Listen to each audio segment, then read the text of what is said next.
Hello friends, जय Hind. Friends, मेरा नाम रवि उपाध्याय है और स्वागत है आप सभी का मेरे यूट्यूब चैनल स्टूडेंट स्टडी में। फ्रेंड्स, देख लिया होगा आपने थंबनेल तो कि मैं किस टॉपिक पर बात कर रहा हूँ। तो जो टॉपिक होगा मेरा नोबेल प्राइज है, नोबेल प्राइज का अभी चर्चा में है नोबेल प्राइज। तो मैं उस पर बात करूँगा कि नोबेल प्राइज जो चर्चित व्यक्ति है या उन्हें दिया जा रहा है, तो हम लोगों को क्यों नहीं दिया जा रहा? तो आप लोगों को मिलेगा भी नहीं। मजा कर रहा हूँ, मिलेगा, लेकिन किस तरीके से मिलता है ये नोबेल पुरस्कार, कितने क्षेत्रों में दिया जाता है, इसकी पृष्ठभूमि पर हम बात करेंगे कि कब किसने शुरू किया नोबेल पुरस्कार, क्यों शुरू हुआ, सारी बात इस वीडियो में करेंगे। आई होप अच्छे होंगे, जबरदस्त होंगे, आशा करता हूँ मस्त होंगे। तो हम वीडियो स्टार्ट करते हैं और अपने टॉपिक जो नोबेल प्राइज है उस पर बात करते हैं। जैसे मैंने लिखा कि नोबेल पुरस्कार, नोबेल पुरस्कार शुरुआत क्यों कैसे हुई नोबेल पुरस्कार की।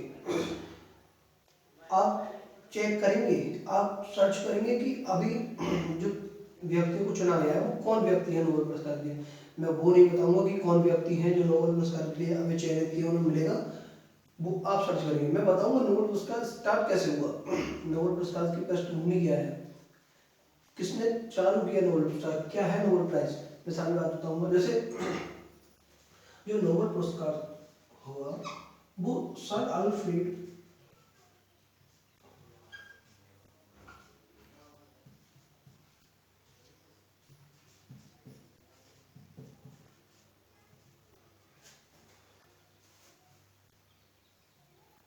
सर अल्फ्रेड नामक व्यक्ति है। इस सर अल्फ्रेड नामक व्यक्ति थे जिन्होंने नोबेल पुरस्कार स्टार्ट किया, और इन्हीं के नाम पर, देखो आप नोबेल है तो नोबेल पुरस्कार, इन्हीं के नाम पर ये नोबेल पुरस्कार हुआ। ये स्वीडन के रहने वाले थे, स्वीडन के रहने वाले थे।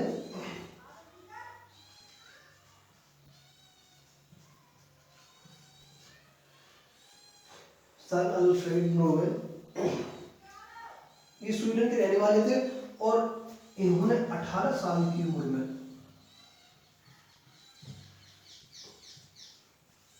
18 साल की उम्र में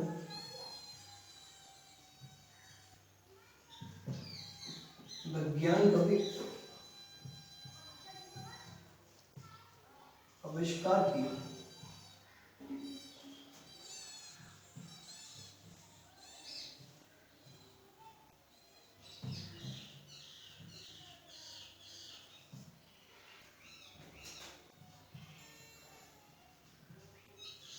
अठारह साल की उम्र में विज्ञान का आविष्कार नहीं, विज्ञान के किसी क्षेत्र में इन्होंने आविष्कार किया।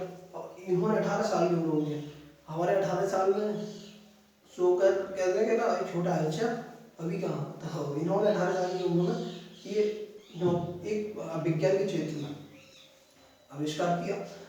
फिर इन्होंने इनको जब ऐसे रुझान लगे कि हाँ ये कुछ कर सकता है, और हर पेरेंट्स को लगता है कि अगर उसका बच्चा अगर जानदार है, उस इंटेलिजेंट है और एक नई सोच रखता है, तो अक्सर उसे उसके पेरेंट्स वैसे तो आमतौर पर हेल्प करते हैं, लेकिन और ज़्यादा हेल्प करने लगते हैं। फिर इनके पेरेंट्स ने इन्हें संयुक्त राज्य अमेरिका यानी यूएसए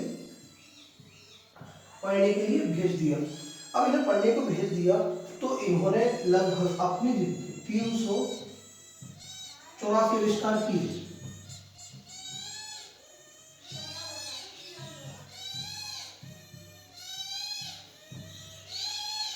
384 मतलब समझ रहे, 384 आविष्कार, जिसमें इनका एक महत्वपूर्ण आविष्कार था वो डायनामाइट था।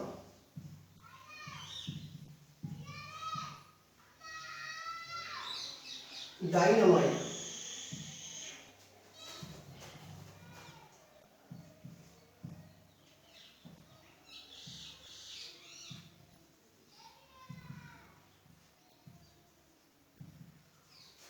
डायनामाइट था। तो जब आप देख रहे हो कि इनका जो जन्म हुआ वो 1833 में, अब 1833 में जन्म हुआ, तो आप इस पे इंक्रीज करो, लगभग आप 20 से इंक्रीज हो लो, 20 साल तो होगा 30 लगभग 1853 होगा। 18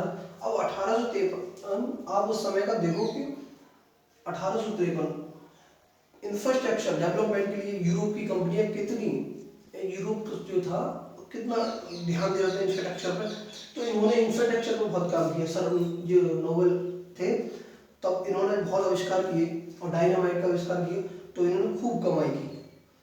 नेगेटिव थॉट पे मत लेना कि कमाई की, मतलब इन्होंने जब आविष्कार किए तो अपने पैसा भी खूब आया, कमाया भी।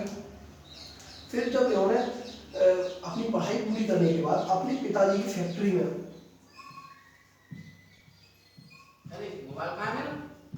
अपने पिताजी की फैक्ट्री में, अपने पिताजी की फैक्ट्री में आविष्कार के लिए मतलब चले गए अपने पिताजी की फैक्ट्री में। तो अब वहाँ क्या हुआ कि जब आविष्कार करते समय विस्फोट हो गया फैक्ट्री में, जिससे इनके एक छोटे भाई थे, छोटे भाई की मृत्यु हो गई। छोटे भाई का नाम इम्पोर्टेंट नहीं याद रखना, लेकिन याद रखो कि छोटे भाई की मृत्यु हो गई विस्फोट के समय, और सब तहस नहस हो गया। और फिर क्या हुआ कि सन 1896 में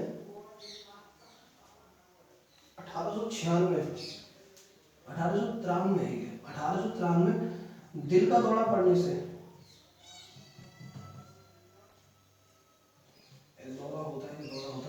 दिल का दौरा पड़ने से इनकी मृत्यु हो गई।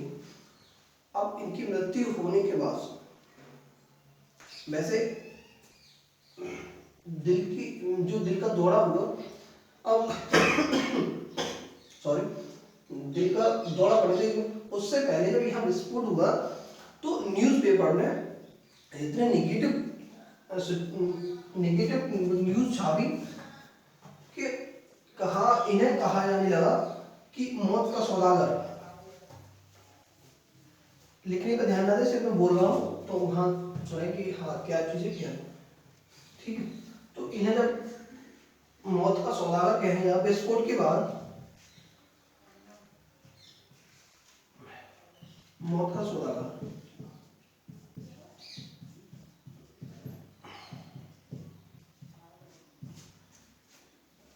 मौत का सौदागर कहने जाने लगा। हिंदी पर ज्यादा ध्यान में दें, गलत भी हो सकती है सही भी हो सकती है, ऐसा नहीं। इन्हें मौत का सौदागर कहने लगा। अब किसी चीज, अब खुद सोचो, कोई व्यक्ति अगर महान होगा तो उसके जो बैक होगा स्ट्रगल काफी कठिन होगा, यूं ही कोई व्यक्ति महान नहीं बन जाता।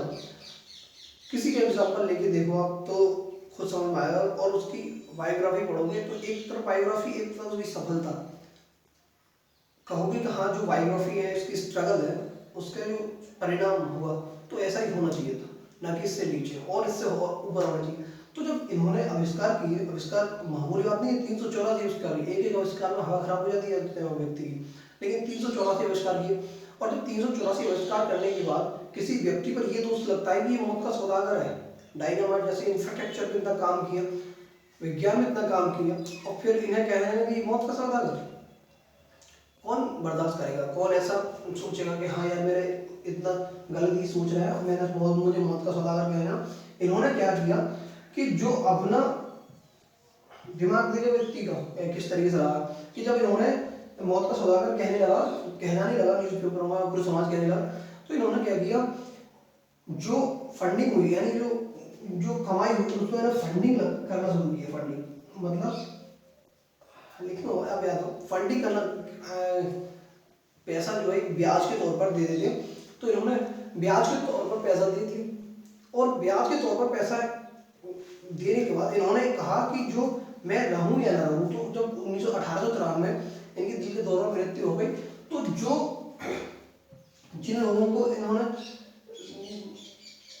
वो दिया पैसा ब्याज पे लेके, अपने से ब्याज बढ़ाने के लिए, जैसे देते ना कि हाँ पैसे दे रहे 20,000 तो कुछ साल बाद 40,000 60,000 इस तरीके से होगा, तो इन्होंने, अब वो भी लोग नहीं थे लेकिन वो ट्रस्ट चल रहा है, वो कंपनी या फिर वो ऐसा जहां देके गए वो चल रहा है।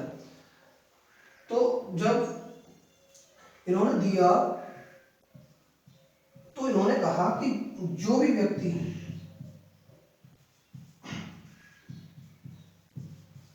आविष्कार करेगा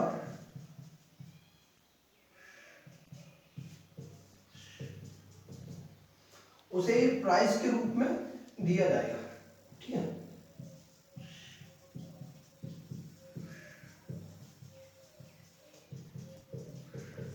जाएगा। अब जब इन्होंने, अब एक तो इन्होंने थोड़ा ये सोचा, ये थिंकिंग की यार जो नोट का सौदागर लगा है मेरे एक तो वो, लेकिन क्या मैंने जो डेवलप किया, मैंने जो आविष्कार किए सभी विज्ञान में सेक्टर डायनामाइट जैसी चीजों में, तो जब अगर ये इस डर से अगर ये आविष्कार बंद होने लगे, आविष्कार बंद होने लगे तो कुछ होगा नहीं। तो इन्होंने अपनी एक तो अपना सौदागर कहने की वजह से पहला आविष्कार के लिए, अरे जब कुछ काम ही आविष्कार है, घर में देखो कुछ काम नहीं करोगे तो खाने क्या मिल जाएगा, ऐसे अक्सर सकते और होता भी है। जब कुछ करोगे नहीं तो आगे कैसे बढ़ोगे। तो सौदागर प्लस आविष्कार दोनों चीजें ध्यान रखना कि सौदागर आविष्कार दोनों सोचते हुए इन्होंने अपनी फंडिंग के लिए जो भी व्यक्ति आविष्कार करेगा उसे एक नोबेल प्राइज दिया जाएगा। और नोबेल प्राइज को लास्ट में इन्होंने अब इनके नाम पर सर अल्फ्रेड नोबेल पुरस्कार रखा गया।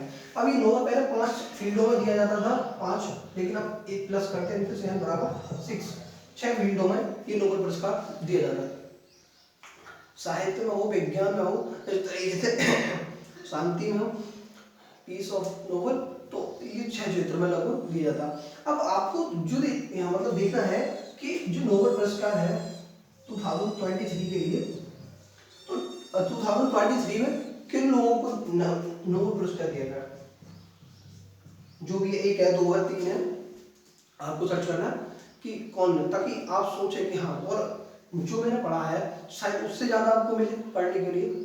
तो जब आप सर्च करेंगे कि नोबेल, तो उसको नोबेल पुरस्कार कितने लोगों को दिया जा रहा है, 2022 में कितने लोगों को दिया गया, सारी बात आप पूछेंगे ताकि आपको जो करंट है और स्टडी पोर्शन है ताकि अच्छा मजबूत हो।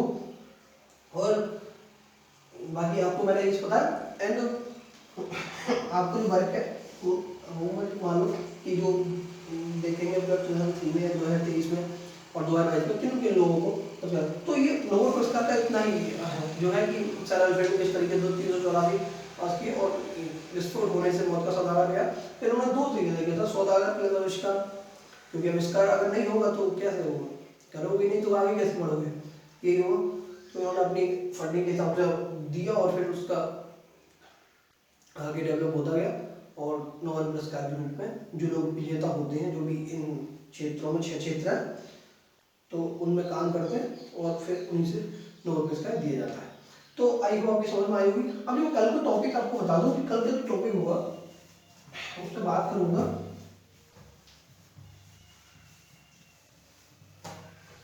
वो कल के टॉपिक में डाइवर्सिटी पे करूंगा।